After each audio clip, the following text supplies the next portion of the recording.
Hello friends, स्वागत है आपके इस ज्ञान ग्रेविटी चैनल पे। इस वीडियो में आपको बताऊंगा थर्मोडायनेमिक्स के चारों लॉ के बारे में। जो चार नियम हैं उसको मैं एकदम आसान से भाषा में समझाने की कोशिश करूँ जिससे आप समझ जाएं। Zeroth law, first law, second law और थर्ड लॉ।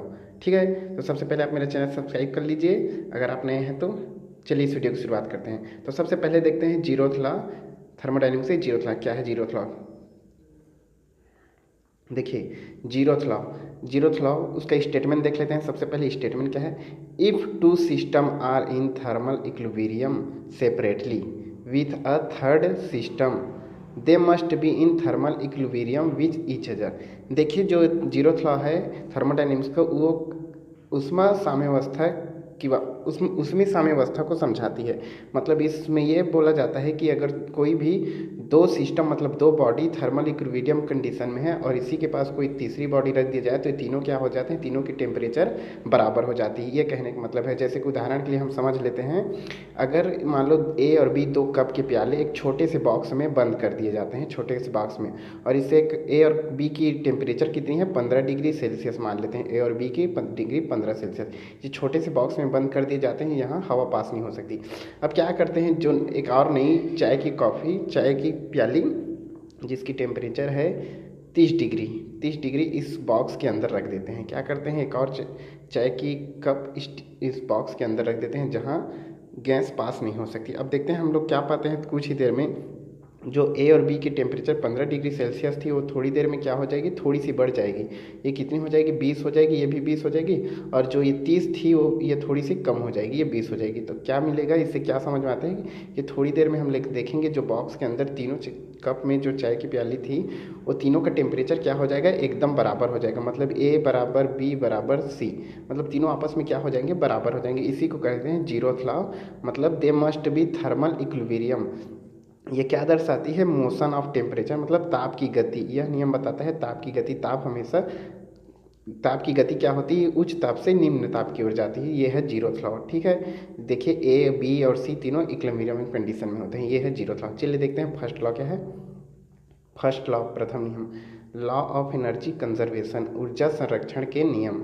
लॉ ऑफ, इसे एनर्जी कन्वर्जेशन नियम भी कहते हैं। ऊर्जा संरक्षण के नियम। संरक्षण मतलब सुरक्षित। जो हमारे ब्रह्मांड में जितने भी ऊर्जा हैं वो सुरक्षित है, नहीं कम है नहीं ज़्यादा है। तो यह देखिए, इसका स्टेटमेंट पढ़ लेते हैं। Energy can not be created nor be destroyed, it can be converted one form to another form.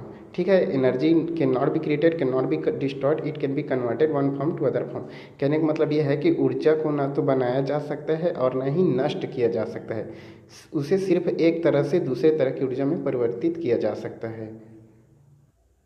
देखिए क्या होता है, जैसे कि उदाहरण के लिए देख लेते हैं हम लोग इंजन के बारे में देखते हैं। इंजन क्या होता है, इंजन में पेट्रोल जलाई जाती है। ठीक है, इंजन में क्या होता है, जब पेट्रोल जलती है अंदर से तो पेट्रोल में जो रासायनिक ऊर्जा रहती है, वो जलने से कौन सी ऊर्जा में परिवर्तित हो जाती है, वो जलने से उसमें ऊर्जा में परिवर्तित हो जाती है। इसका मतलब क्या है, जो पेट्रोल होती है वो नष्ट नहीं होती। पेट्रोल का रासायनिक ऊर्जा किस में कन्वर्ट हो जाता है, उसमें ऊर्जा में। ऐसे हमारे ब्रह्मांड में जितने भी ऊर्जा हैं वो कभी नष्ट नहीं होती, एक फॉर्म से दूसरे फॉर्म में कन्वर्ट हो जाते हैं। जैसे कि कोयला समझ लीजिए आप, कोयला को जलाते हैं तो कोयला का रासायनिक ऊर्जा किस में परिवर्तित हो जाती है, रासायनिक ऊर्जा उसमें ऊर्जा में परिवर्तित हो जाती है। ऐसा नहीं कि कोयला के जलाने से उसमें नहीं मिलती, उसमें ऊर्जा में परिवर्तित हो जाती है।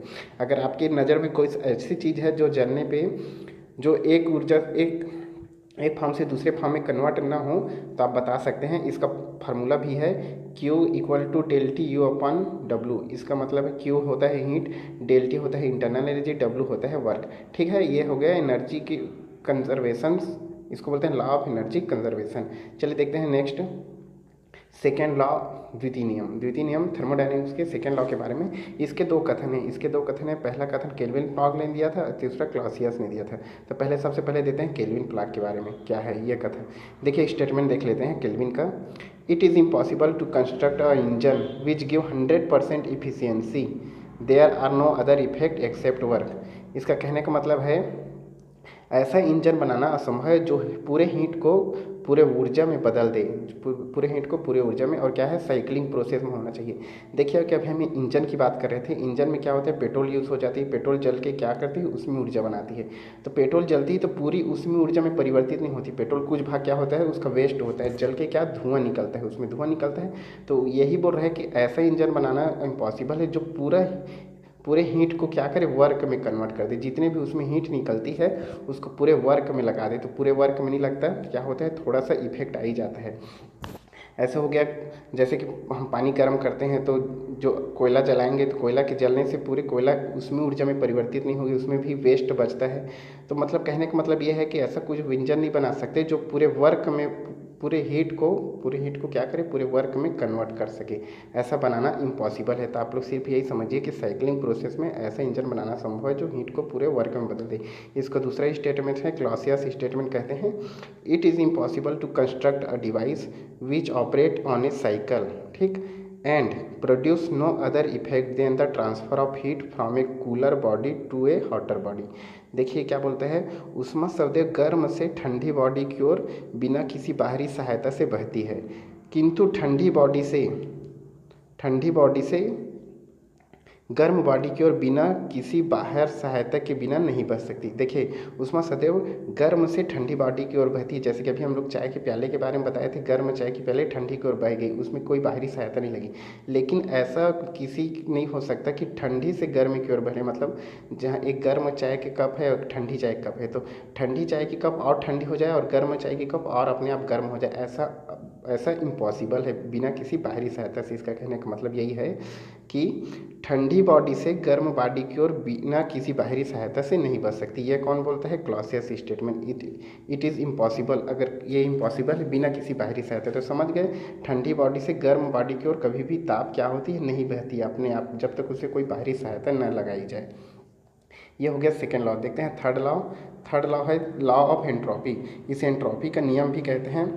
अब थर्ड लॉ को जानने के लिए हमें एंट्रोपी के बारे में जानना पड़ेगा। एंट्रोपी जानने के लिए इसमें 5 मिनट और लग जाएंगे, वीडियो बहुत लेंदी हो जाएगा दोस्तों। एंट्रोपी का इतना है, ब्रह्मांड की पूरी एंट्रोपी क्या होती है, शून्य होती है, जीरो होती है।